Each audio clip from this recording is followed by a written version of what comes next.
organic, unpredictable, unknown, lovely, beautiful, a sense of fulfillment. This is part of the pleasures of life and not the chores of life.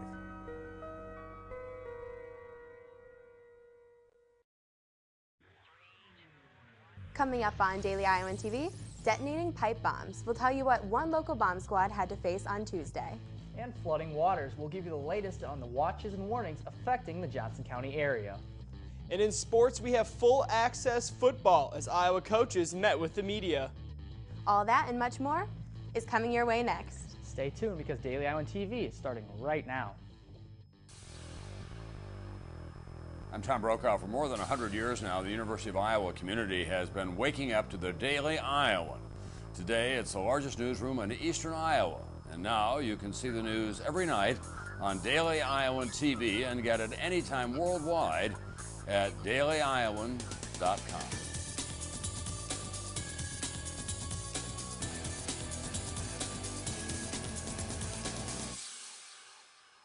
Thanks for tuning in to your Wednesday edition of Daily Iowan TV. I'm Brad Maxwell. And I'm Logan Edwards. University of Iowa officials sent out a hawk alert approximately at 4:40 p.m. on Wednesday afternoon. The alert notified the UI community of a reported armed robbery at 221 North Lynn Street involving two males, one black and one white. The pair was last seen headed west on Bloomington Street. The Iowa City Police are telling residents to call the station to report any suspicious activity that they may see. It's been a few days since the bombings at the Boston Marathon on Monday, and mixed signals have been coming in. These photos were taken on Wednesday as officials investigated the area. Media outlets started reporting at about 2 p.m. Eastern Time on Wednesday, saying that an arrest had been made in the case. But officials at the Boston Police Department said as of Wednesday afternoon, there had been no arrest made and no one is being held in custody. Officials have been reportedly using surveillance camera footage and photos taken during the time of the bomb to try and locate a suspect or multiple suspects. Massachusetts Governor Deval Patrick told CNN late Wednesday afternoon there was a bomb threat at Moakley Federal Courthouse in Boston, but no weapon had been found at that point. Authorities investigated and safely detonated a pipe bomb found in a storm drain near Cedar Falls neighborhood on Tuesday. A bomb squad from the Waterloo Police Department used a robot to remove the bomb from a yard in the 2300 block of Royal Drive. Officials set up sandbags in another yard in order to detonate the bomb safely. Two city maintenance workers found the bomb under a manhole when they were clearing storm drains on Tuesday morning. Residents were evacuated from their homes as the squad came in. A nearby daycare was also placed under lockdown. Cedar Falls is the home of the University of Northern Iowa and is about an hour and a half northwest of Iowa City. They're not med students, at least not yet. But for a few hours on Thursday, about 20 students from Eastern Iowa high schools got a closer look at the University of Iowa Carver College of Medicine Workplace Learning Connection, a nonprofit partnership between Kirkwood Community College and the Grantwood Area Education Agency, paired the high schoolers with the current med students at the UI.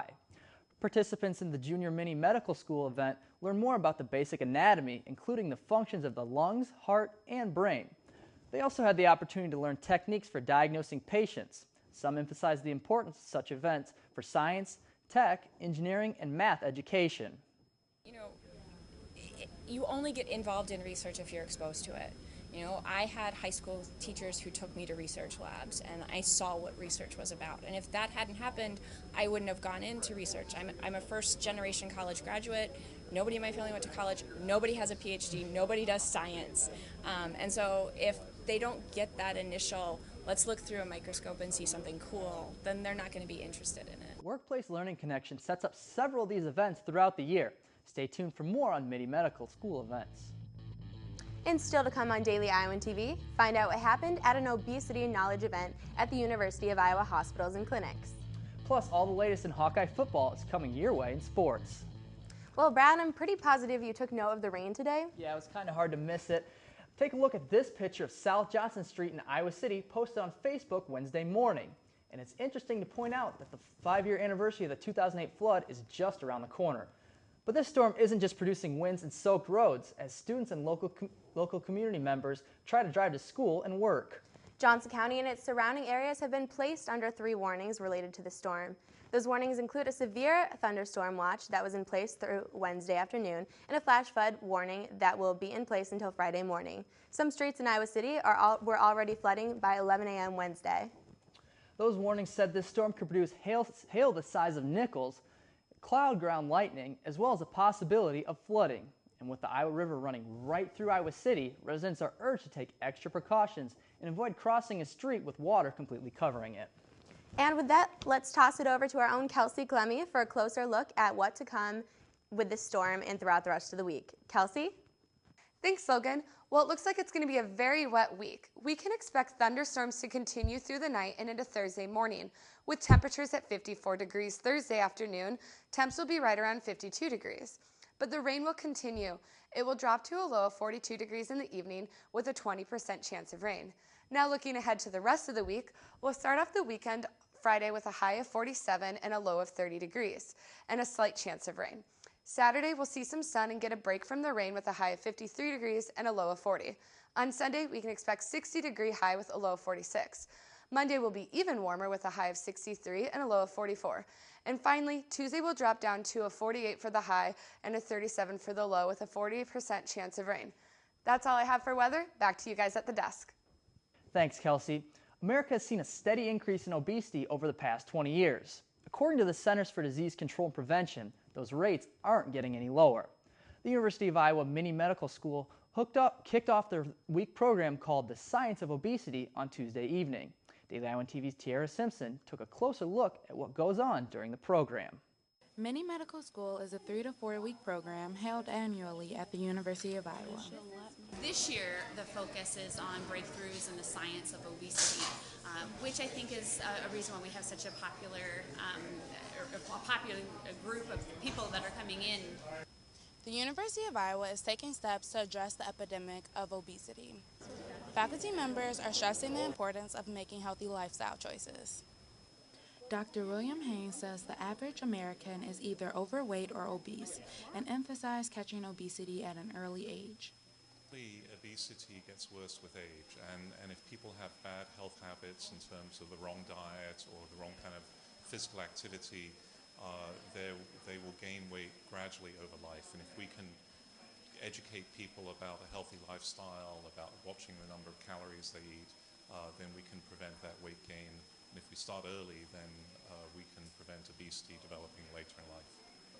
Although obesity is more prevalent amongst adults, children are becoming more at risk to developing this medical condition. University of Iowa senior Melanie Heath thinks obesity needs to be talked about more often in the community, especially amongst young adults. I think addressing the issue and discussing it with them will impact their decisions now so that they can maintain healthier lifestyle behaviors as they get older. People who are obese may experience other health complications such as high blood pressure, diabetes, and heart disease. However, obesity can be prevented by eating healthier, becoming more active, and visiting your doctor regularly. Tiara Simpson, Daily Iowa. Over 135 people registered for the program to learn what they can do to prevent and treat obesity. The Iowa City School Board voted unanimously to bring school groundkeeping in-house on Tuesday night. This means groundkeeping will be handled inside the district and an outside source will not come in. The district's contract with its recent grounds care provider ended in 2012. The district will save money for about the next 5 years. The estimated cost in the fiscal 2014 will be about $14,000, $15,000 in fiscal 2015, and barely $16,000 in fiscal 2016. The district hopes to make the transition by the start of the 2014 grounds care season. Iowa Public Radio lawyers are in talks with former CEO Mary Grace Harrington after legal troubles behind doors that should have stayed closed. Harrington was fired from the company on February 26.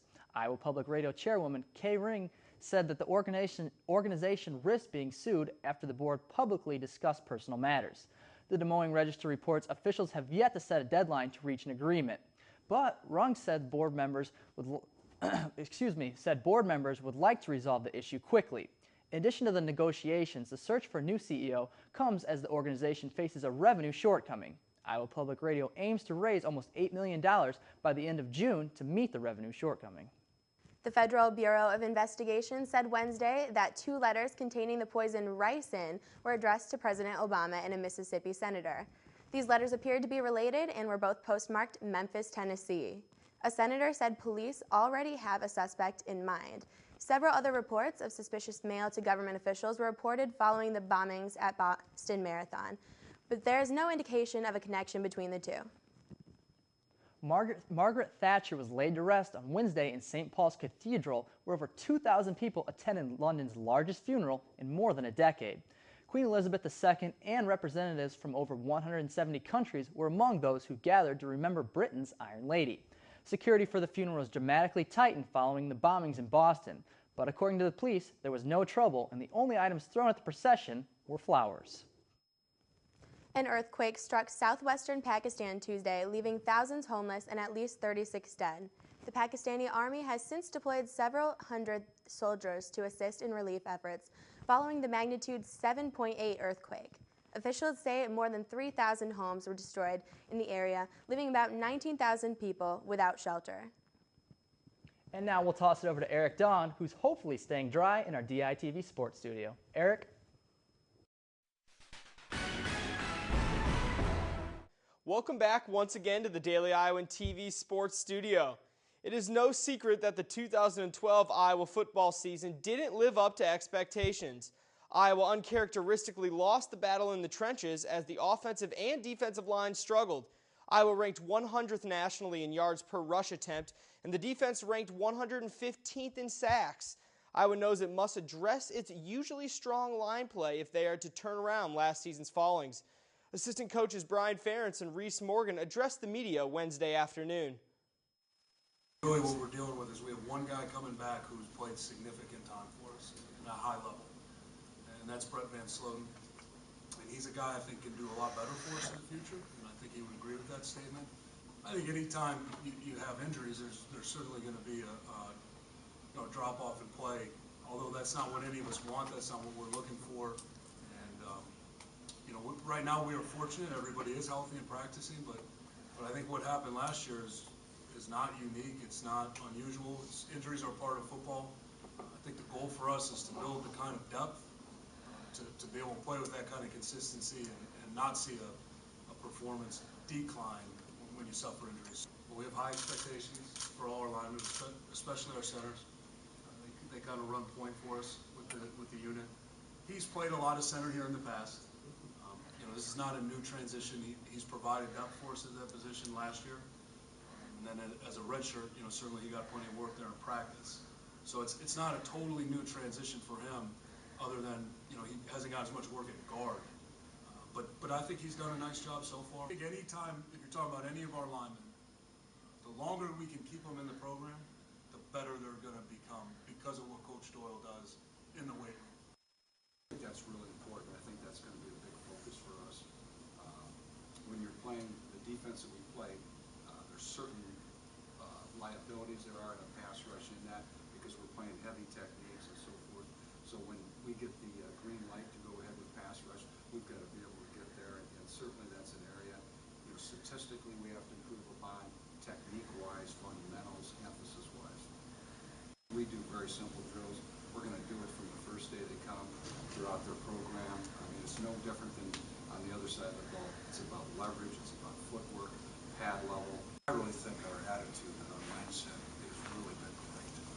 I mean, that's one thing you can sense or feel. There's no barometer to measure that, but you just like the guys. I think they're more comfortable. Iowa will host its annual spring football game in just 10 days on Saturday, April 27th. That's all for sports tonight. Be sure to tune in tomorrow night for all your latest in Hawkeye sports. Let's send it back over to the desk. And only with Daily Iowan TV can you get a sneak peek into Thursday's pages of the Daily Iowan. Read about a possible tax hike when it comes to tobacco sales. And read more about closings and power outages due to Wednesday's storm. That's your latest edition of Daily Iowan TV. You can check us out tomorrow at the same time or anytime online at dailyiowan.com. Thanks for watching and have a great night.